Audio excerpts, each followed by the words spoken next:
Hello বন্ধুরা, নমস্কার and welcome to Sanjay informative YouTube channel. আজ ছিল 11,765 নিয়োগ মামলার শুনানি। কোর্টে যা ঘটল তা অত্যন্ত ভয়ঙ্কর, যার ফলে চাপে পড়ে গেছেন প্রাথমিক শিক্ষা পর্ষদ। কী হলো আজকে কোর্টে, সেই বিষয় নিয়ে বিস্তারিত বলতে যাচ্ছে আজকের এই ভিডিওতে।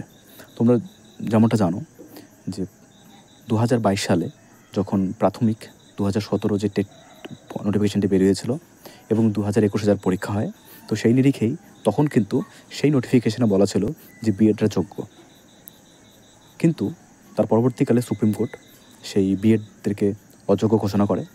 এই নিয়ে সমস্ত মামলা কিন্তু একটা দারুণ মোড় নিয়েছে।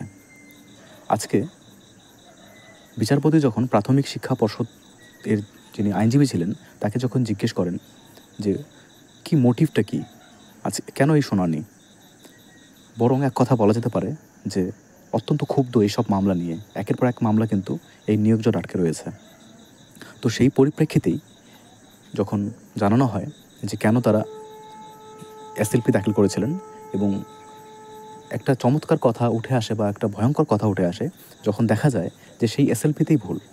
অর্থাৎ যে রায়ের, অর্থাৎ আমরা জানি যে কর্ণাটকের একটা রায়, তো সেই কর্ণাটকের রায়কে নিয়েই কিন্তু হাইকোর্টে এসএলপি দাখিল করেছিল প্রাথমিক শিক্ষা পর্ষদ, কিন্তু সেই এসএলপিতেই ভুল।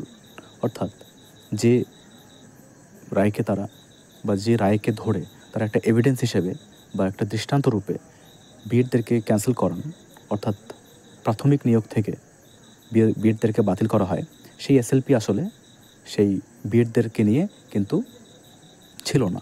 অর্থাৎ এসএলপিতেই ভুল ছিল।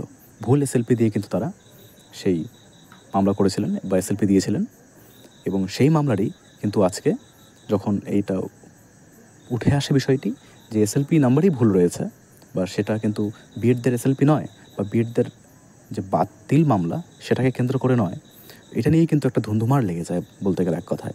বিচারপতি অত্যন্ত রেগে যান এবং তিনি যেমনটা জানান যে আপনারা এইসব মামলা নিয়ে সময় নষ্ট করেন এবং ঠিক করে সাজাতে পারেন না।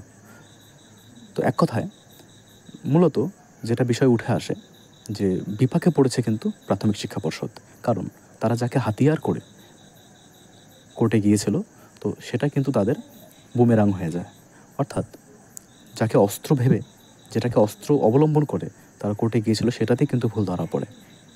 এক কথায় পর্ষদের যিনি আইনজীবী তিনি কিন্তু একেবারে হতাশা, মানে তিনি বুঝতেই পারেন না যে তাদের দ্বারা কী একটা সাংঘাতিক ভুল হয়ে গেছে।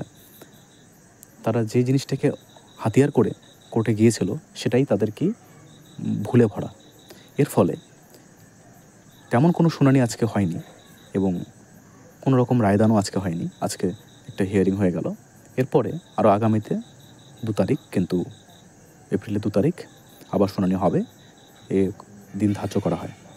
এবং আজকের মামলার যে একটা প্রাসঙ্গিকতা বা শুনানির যে একটা প্রাসঙ্গিকতা বা জিস্ট যাকে আমরা বলবো, যে প্রাথমিক পর্ষদ কিন্তু অত্যন্ত বিপাকে পড়ে গেছেন। এর ফলে বিএডদের পক্ষেই কিন্তু ছিল আজকের এই দিনটি।